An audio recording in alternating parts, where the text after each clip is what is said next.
At the age of 21, I had given birth to my daughter.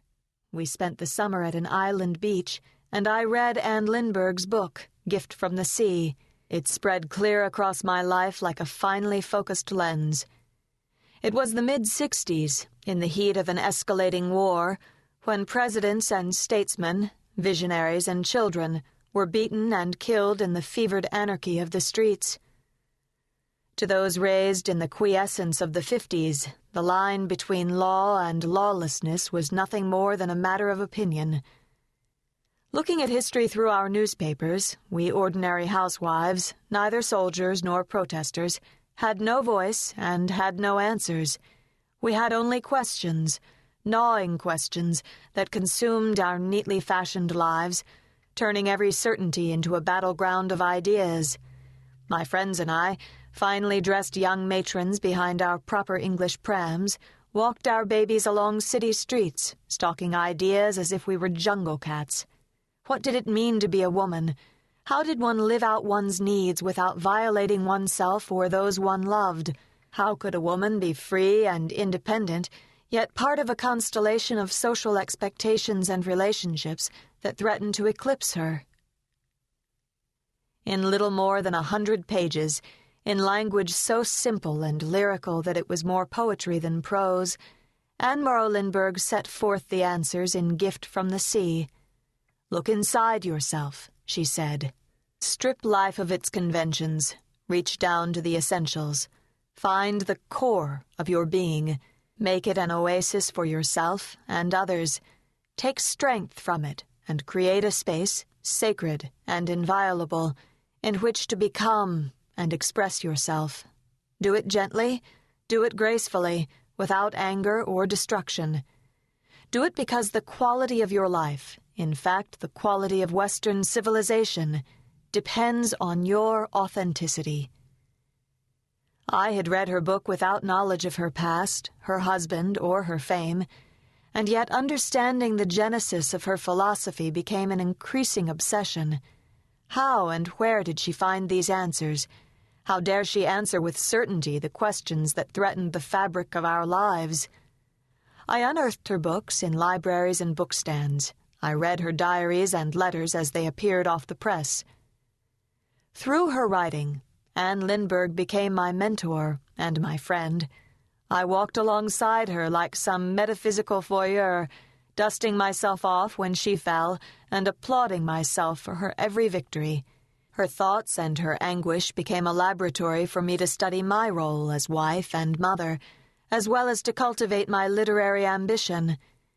I came to believe that if I were to understand Anne Lindbergh and the choices she had made, I could chart the process of female creativity, finding feminine consciousness in crises, heightened by the anguish and isolation of fame. I would know not only myself, but something more, the anatomy of a woman who had chosen to become a writer.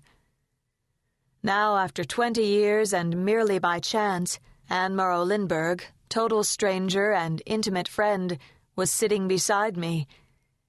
I introduced myself and reached for her hand.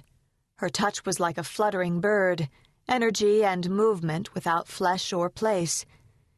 She raised her eyebrow like a camera clicking its shutter. My image recorded, she withdrew. Out of indifference, she turned away. Fueled by that chance meeting in 1985, I pursued her, making circles of words and relationships around her, forcing her to acknowledge my intent to write her story. Slowly, I pierced the inner circle. 2 years later, out of weariness as much as curiosity, Anne Morrow Lindbergh invited me to her mountain chalet in a small town east of Geneva, Switzerland. The invitation held the fire of Old Testament sin. It was an act of intimidation hidden between the folds of social grace and literary illusion. "I feel an aversion to having my life written," she wrote. "The aversion has to do with the appalling amount of publicity we have already had and my intense desire to escape from it. The aversion is not to you, but to publicity, public scrutiny, and the falsity of public images. In fact, all images. A man called Stiller once wrote about images in a novel, One of the characters says to another, "You have made me an image. Every image is a sin." In this country steeped in Calvinism, the language of the 10 Commandments had a forbidding ring. "You shall not make for yourself a graven image, for I, the Lord, am a jealous God." My mind both rejected and obeyed her warning. I, too, had Old Testament beginnings. Eastern European Orthodox Jews observed the ancient prescript, much like the Midwestern or New England fundamentalists. I, too, had ancestors whose lives had been spent in prayer and public service. Their voices murmured in my blood, like rain-filled streams ready to overflow. They told me that life, not art, was the true sphere of man. And woman, a woman who makes images. My grandmother would have mocked me with laughter, then narrowed her eyes in anger. What was I doing in this strange and Gentile city without my husband and my children? Why wasn't I content to live God's will? What was I trying to prove? I was not trying to prove anything, I thought. I was trying to understand. I wanted to find a pattern, a way of living that would permit me to balance love and work without the scars of sacrifice. It was a personal journey, perhaps a selfish one, but if I could bring order to one woman's life, wouldn't my words and images serve others? Anne Lindbergh was tired, she would later say, of sugary images that made her appear sweet and kind. She was a rebel, she said with pride and anger. I began to realize that my task was to find the rebel beneath the saint, the steel beneath the porcelain, the psychological reality that obscured the myth. My problems, however, would prove to be less esoteric. I had written no books, and I was not a historian. I was a housewife and a mother of 3, with a fascination for Anne Lindbergh and a desire to write. Paradoxically, my lack of public reputation persuaded Mrs. Lindbergh to take me at my word. I had no past, and I made no promise except my commitment to honest scholarship. In a period of 2 years, I cultivated relations with members of the family. It was clear that I had no political or ideological motives, and, for the moment at least, was welcomed as a friend. But as I met with Anne Lindbergh again and again, 10 times in all, her advisers grew suspicious. Who was this housewife, Susan Hertog, and what did she really want? Was she as earnest as she appeared to be, or was she part of a news media conspiracy?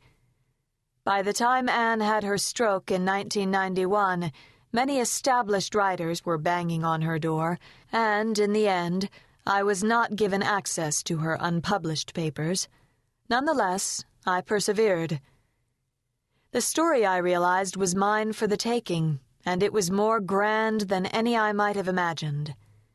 To my advantage, Anne and Charles were writers. They wrote about everything to everybody. They had published diaries, articles, and books, travelogues, novels, memoirs, and poetry. I visited private and public archives and traveled throughout the United States and Europe to visit friends and relatives of the Morrow and Lindbergh families. But my most precious and telling moments were those spent with Anne.